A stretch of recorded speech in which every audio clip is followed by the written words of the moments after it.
Pemirsa, situasi politik di tanah air terus bergerak dinamis menjelang pelantikan Prabowo Gibran. Elit politik dari PAN Derajat Wibowo mengisyaratkan PDI Perjuangan akan bergabung mendukung pemerintahan Prabowo Gibran. Hal senada disampaikan oleh Ketua DPP PDI Perjuangan Said Abdullah. Menurutnya pertemuan Megawati dengan Prabowo tinggal menunggu momentum.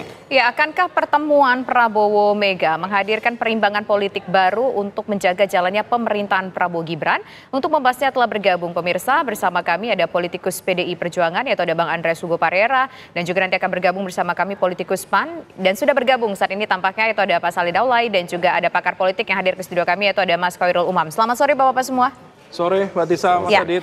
Nah, pertama kita ingin menuju ke PAN terlebih dahulu. Mengapa ada statement dari Pak Derajat Wibowo yang yakin bahwa PDIP ini akan mendukung pemerintahan Prabowo Subianto?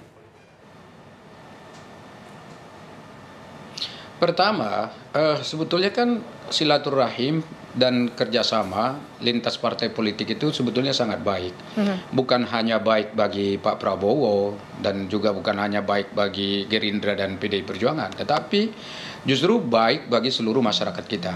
Dengan begitu, stabilitas politik kita itu bisa terjamin dengan baik gitu, dan karena itu nanti pemerintah ke depan itu fokus untuk mewujudkan program-program kerja yang sudah dijanjikan, dan tentu ini sesuatu yang sangat baik juga. Dan kalau semuanya ikut bergabung mendukung program-program yang sudah disampaikan dan direncanakan oleh pemerintah, maka semua partai-partai yang ada di Koalisi Indonesia Maju, katakan seperti itu, tentu akan lebih senang sebetulnya. Jadi logika berpikirnya seperti itu. Jadi jangan lagi setelah Pilpres ini malah justru kita masih membentuk sekat-sekat antar parpol, dan itu tentu tidak baik gitu. Apalagi kalau kita lihat sekarang pilkada-pilkada yang dilakukan di daerah-daerah itu sudah banyak sekali yang menggabungkan antara partai-partai yang tadinya di dalam Pilpres yang lalu berpisah jalan gitu, sekarang malah justru satu jalan.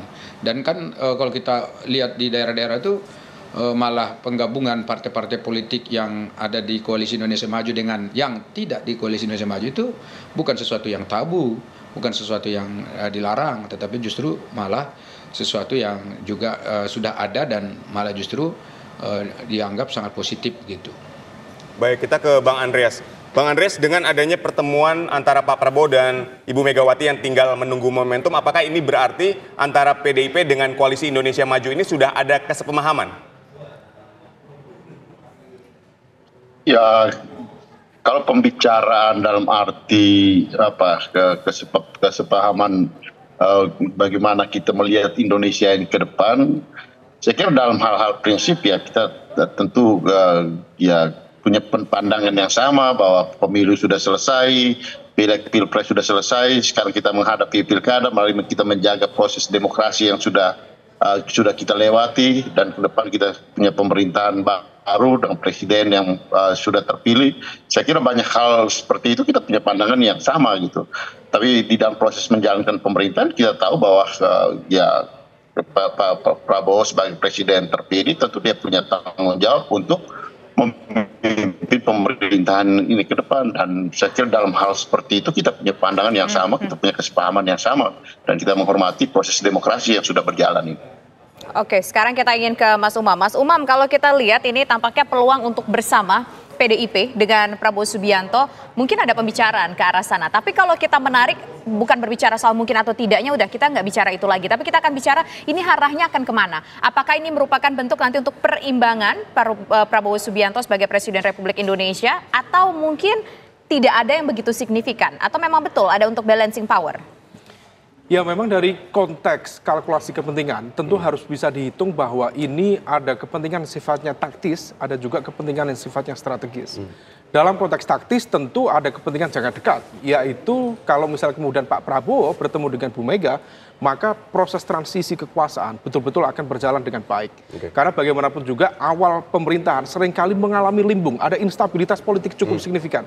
kekuatan PDIP dengan menjadi pemenang di Pileg kemarin tidak bisa di-underestimate. Maka kemudian merangkul PDIP memiliki makna yang cukup penting bagi pemerintahan baru. Tetapi di saat yang sama kita juga mencermati bahwa dinamika politik Pilpres kemarin memang masih menimbulkan luka-luka. Nah, luka-luka itu yang tampaknya kemudian akan terus mengalami dinamika. Terutama terkait dengan pola relasi antar elit. Karena bagaimanapun juga kalau misal kemudian di bawah pemerintahan yang baru, Pak Prabowo, tentu dia juga berharap memiliki kekuatan yang utuh dalam konteks sistem presidensial.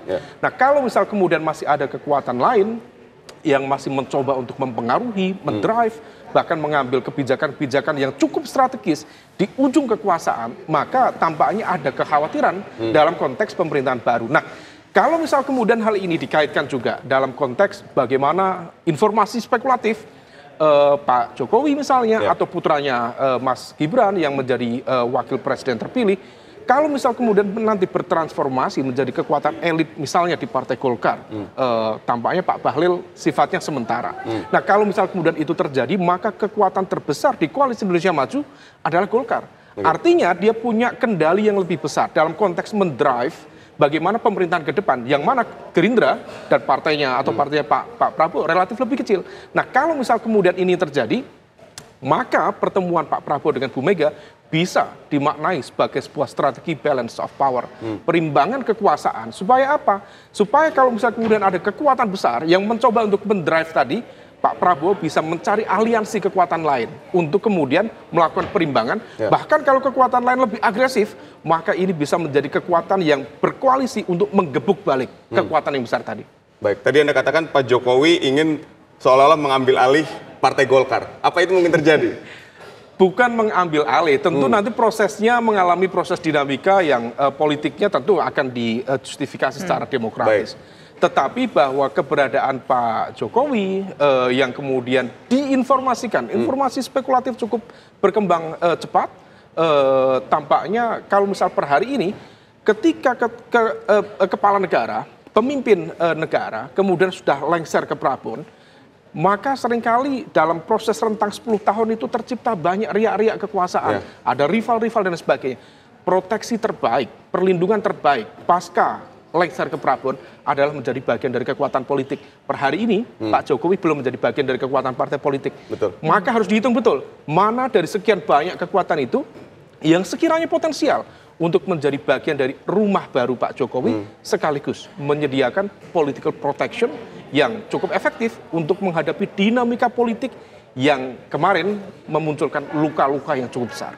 Oke, luka-luka yang cukup besar, kemudian memiliki rumah politik. Apakah ini menunjukkan juga bagaimana hubungan ataupun mungkin asumsi dari Pak Prabowo Subianto seolah seperti apa nanti hubungannya dengan Pak Joko Widodo setelah ia menjadi presiden dilantik?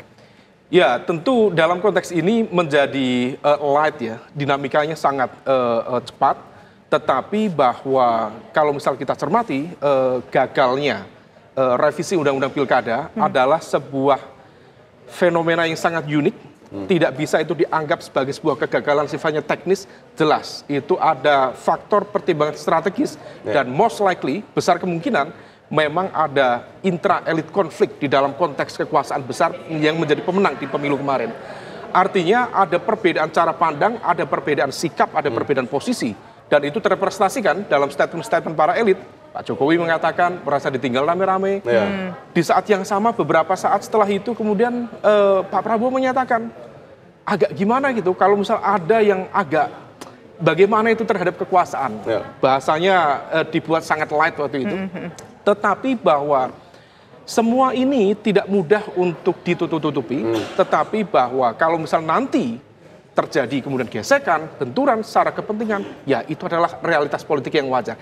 Kalau antara Pak Jokowi dengan PDIP, Pak Jokowi dengan Bu Mega, di mana PDIP membesarkan beliau, ternyata kemudian terjadi faksionalisme kepentingan, maka tidak menutup kemungkinan kalau one day, suatu saat, juga Pak Jokowi dengan Pak Prabowo juga mengalami split dalam konteks kalkulasi kepentingan serupa. Baik. Who knows? Baik, kita ke Mas Soleh.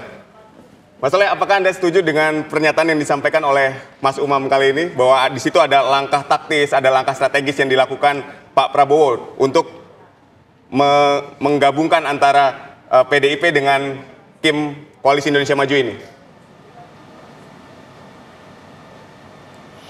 Jadi sebagai ranah politik ya, saya kira memang itu semua dimungkinkan bahwa ada langkah strategis, kemudian ada langkah taktis ya. Nah, konteksnya adalah untuk bagaimana agar kehidupan dan suasana politik kita itu memang betul-betul bisa dikendalikan dengan baik, dan karena itu tidak jadi beban pikiran juga bagi Pak Prabowo dalam bekerja ke depan ini. Itu satu. Tetapi yang kedua yang perlu juga dilihat dalam konteks ini Mas Umam adalah bahwa Pak Prabowo itu punya catatan historis yang hubungannya itu sangat baik dengan Ibu Megawati. Jadi kita harus lihat dulu ke konteks ini, karena hubungan mereka sangat baik, untuk bertemu, kemudian bergabung, bekerja sama, itu adalah sesuatu yang sangat-sangat masuk akal dan sangat-sangat direkomendasikan gitu. Nah, kalaupun misalnya ada perbedaan visi politik selama ini yang kelihatan di publik, di mana misalnya Pak Jokowi, kemudian katakanlah Gibran dan seterusnya dianggap tidak sejalan, tetapi saya yakin Pak Prabowo bisa menempatkan ini secara proporsional. Karena kalau saya itu tidak bisa membeda-bedakan tuh antara Pak Prabowo dan Gibran. Saya menganggap bahwa Pak Prabowo dan Gibran ini adalah satu kesatuan, dan karena itu jika nanti misalnya ada kerjasama dengan PDI Perjuangan, maka tentu semua elemen yang ada di sana, termasuk wakil presiden, para menteri, kemudian lembaga dan institusi negara lain, itu tetap harus memang mendukung ini gitu loh. Jadi saya melihat ya dalam berbagai macam pertemuan dan juga pidato-pidatonya Pak Prabowo itu sebetulnya semuanya sudah sangat sejuk sekarang ini, malah sudah menjaga betul jangan sampai menimbulkan katakanlah kontroversi dan juga perdebatan wacana di publik, dan narasi-narasi negatif itu sudah sejauh mungkin itu dihindari, dan bahkan Pak Prabowo seringkali mengingatkan kepada seluruh tim supaya menjaga komunikasi politik yang baik dengan seluruh partai-partai politik yang ada. Nah, kalau memang bisa tentu ya bergabung bersama-sama dengan kita, dan dengan demikian maka seluruh partai-partai yang ada itu bisa diakomodir kepentingannya di pemerintahan yang akan datang, dan tujuan semuanya pada akhirnya adalah kepentingan seluruh rakyat Indonesia bisa diupayakan dan dipenuhi ya untuk menyongsong Indonesia emas, kurang lebih seperti itu. Ya, saya ingin ke Bang Andreas. Bang Andreas, kalau di PDIP sendiri seperti apa suaranya secara keseluruhan? Apakah setuju jikalau nanti PDIP diajak untuk bergabung memperkuat pemerintahan Prabowo Subianto? Atau mungkin ada suara lain? Halo, Bang Andreas. Maaf, Halo? Yes, kurang maaf. Oke. Halo. Oke, tampaknya ada gangguan komunikasi dengan Bang Andreas. Nanti kita akan kembali memperbaiki jaluran komunikasi kita, pemirsa, dan kita masih bersama dengan 3 orang narasumber kami. Ada dari PAN, dari PDIP, dan juga pakar politik. Sesaat lagi tetaplah di Kabar Petang.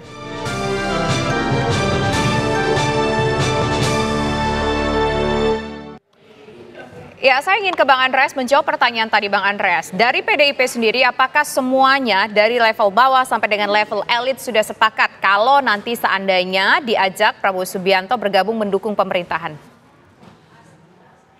Kalau semuanya dari bawah sampai ke atas itu biasanya diputuskan di dalam Kongres. Nah itu ya tahun 2000. Ya, ketika pemerintahan Pak SBY dulu juga seperti itu, ketika PDI Perjuangan menjadi partai yang ada di luar pemerintahan, diputuskan itu merupakan keputusan Kongres. Gitu. Namun Ibu Megawati sebagai ketua umum yang mempunyai hak prerogatif itu juga bisa membuat keputusan untuk hal-hal yang sifatnya strategis, hal-hal yang sifatnya menyangkut kepentingan bangsa dan negara, menyangkut eksistensi partai, dengan hak prerogatifnya Ibu Mega bisa membuat keputusan itu gitu. Tapi kita lihatlah bagaimana perkembangan ini ya, apabila terjadi pertemuan itu dan kemudian ada pandangan-pandangan, ada tantangan yang dilihat bersama yang berkaitan dengan hal-hal tadi yang saya sampaikan. Ya semuanya itu bisa terjadi gitu dengan melihat dinamika politik yang berkembang saat ini. Sebagaimana yang juga disampaikan, dianalisa oleh Mas Umam tadi gitu. Saya kira disitulah pentingnya kalau misalnya terjadi pertemuan itu ke depan nanti. Baik, kita ke Mas Soleh. Mas Soleh, ini seberapa penting sih sebetulnya pertemuan antara Pak Prabowo dengan Ibu Megawati? Karena kan kalau kita lihat, kita berbicara soal demokrasi kan tidak harus semuanya masuk ke dalam pemerintahan. Ada juga oposisi yang misalnya berada di luar untuk tetap mengkritisi kebijakan dari pemerintah. Anda melihatnya seperti apa? Ya, pertama begini, silaturahim dan kerjasama antar partai-partai politik dan fraksi-fraksi yang ada di DPR itu sangat penting sebetulnya. Dan ingat, ini bukan, sekali lagi saya katakan, bukan hanya untuk kepentingan partai-partai, tapi juga untuk kepentingan bangsa dan negara ini. Jadi karena itu ini ya tentu ya sangat penting ya.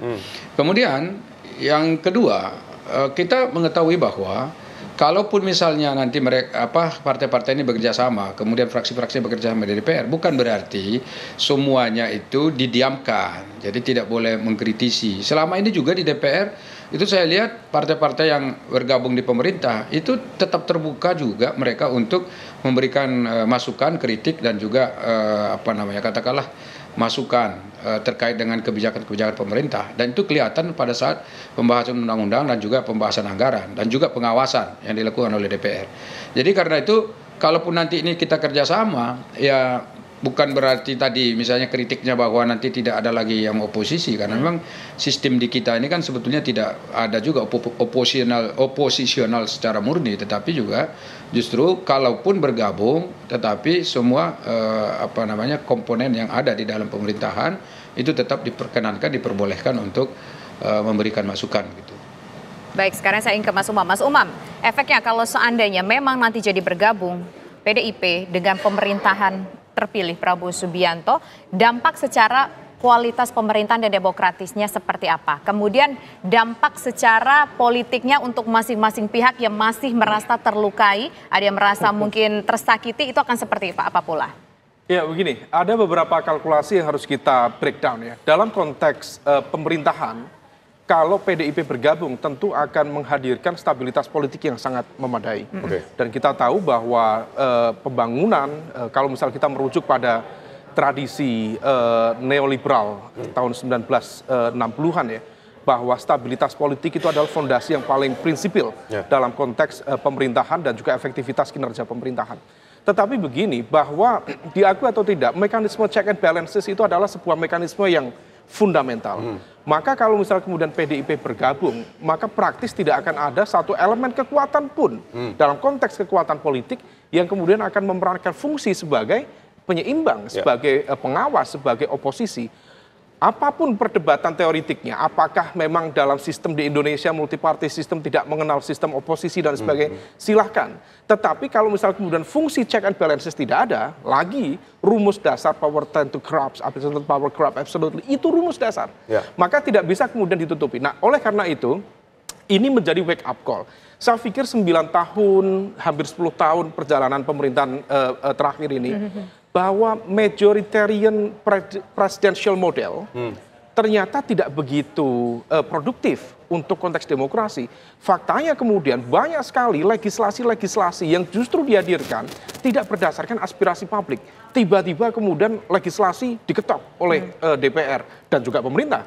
Kita masih ingat Undang-Undang KPK, Undang-Undang Omnibus Law, kemudian Undang-Undang termasuk Undang-Undang Minerba, dan lain sebagainya. Nah, ini yang kemudian menjadi sebuah refleksi bagi kita. Kalau misal kemudian kita ingin menghadirkan pemerintahan yang substantif dalam konteks demokrasi dan juga dalam konteks kebijakan publik, tentu stabilitas penting.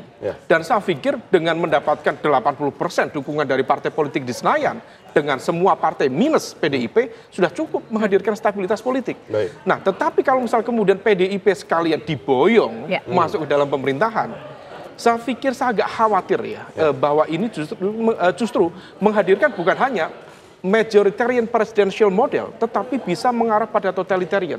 Nah, ini yang kemudian tentu menjadi wake up call bagi Pak Prabowo sebagai presiden terpilih untuk tetap sebaiknya memang memberikan ruang yang setara bagi kekuatan oposisi atau bagi penyeimbang, apapun namanya, untuk kemudian menghadirkan check and balances, tanpa kemudian mendegradasi atau menghancurkan dalam pola relasi yang konfliktual. Nah, oleh karena itu, hubungan baik antara Pak Prabowo dengan Bu Mega harus dijaga dengan baik, tetapi dalam konteks fungsi pengawasan terhadap pemerintahan tetap harus dijalankan. Oke. Baik. Ya, kita ke Mas Saleh ini kan yang ditakutkan tadi dari pembicaraan dengan Mas Umam adalah bisa menyebabkan terjadinya totalitarian politik di dalam ketika semuanya dirangkul ke dalam satu pemerintahan. Ini Anda menilainya seperti apa? Ya, sebetulnya begini, ini kan ada beberapa bukti konkret di mana dalam periode terakhirnya Pak Jokowi ini, itu kan hampir semua partai-partai itu ada di dalam pemerintahan. Nah, kalau kita lihat yang partai-partai yang ada di dalam pemerintahan ini juga sebetulnya kan ikut terlibat aktif untuk memberikan masukan, koreksi dan juga pandangan positif ya bagi perbaikan-perbaikan yang dibutuhkan oleh pemerintah. Itulah sebabnya maka setiap pembahasan anggaran kan harus disetujui oleh DPR dan harus dibahas di komisi-komisi yang ada di DPR, harus dibahas di Banggar. Tidak ada itu proses yang tiba-tiba langsung diketok saja gitu, enggak. Bahkan ada juga beberapa poin-poin penting di dalam pembahasan anggaran itu malah justru yang dikoreksi dan disesuaikan dengan apa yang diinginkan oleh komisi-komisi yang ada di DPR.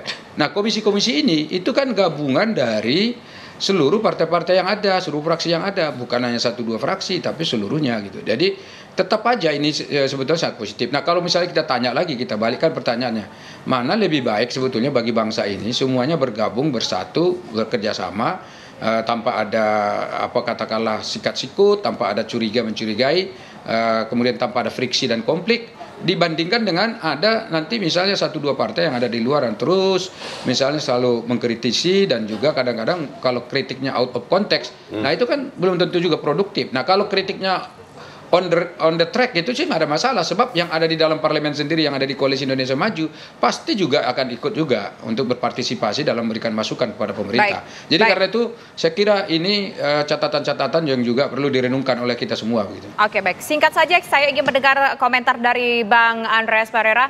Sepakat atau tidak sepakat ini bisa menimbulkan totalitarian politik? Totalitarian politik itu hanya tinggal di Korea Utara sekarang, Mbak. Nggak ada. Jadi ya gini, tidak bisa kita melihat politik ini hitam putih seperti itu gitu. Apalagi apa yang terjadi di Indonesia sekarang. Nah, kalaupun ada pembicaraan nanti ya, apabila Ibu bertemu dengan Pak Prabowo, tentu yang dibicarakan itu adalah hal-hal yang menyangkut bagaimana apa yang dilihat oleh Presiden dan bagaimana pendapat dari Ibu Mega, terutama yang berkaitan dengan tantangan-tantangan yang dihadapi oleh bangsa ini.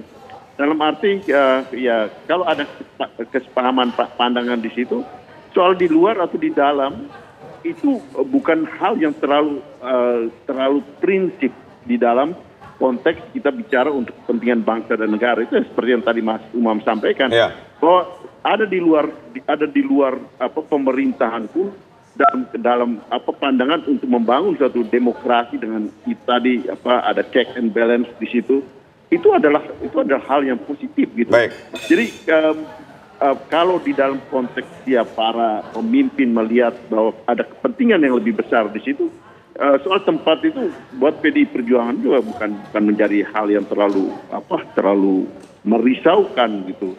Ya bahwa ya membangun suatu partai politik, membangun suatu proses politik di dalam negara demokrasi seperti yang kita perjuangkan sekarang ini tidak harus selalu ada di dalam pemerintahan, tidak selalu harus kekuasaan real yang kita punya dalam bentuk ada di dalam kabinet itu merupakan target utama gitu. Tapi bagaimana kita ya melihat proses politik ini dengan menjaga hal-hal yang penting untuk kepentingan bangsa dan negara. Saya kira itu jauh lebih substantif daripada hanya sekedar bicara soal kursi di kabinet.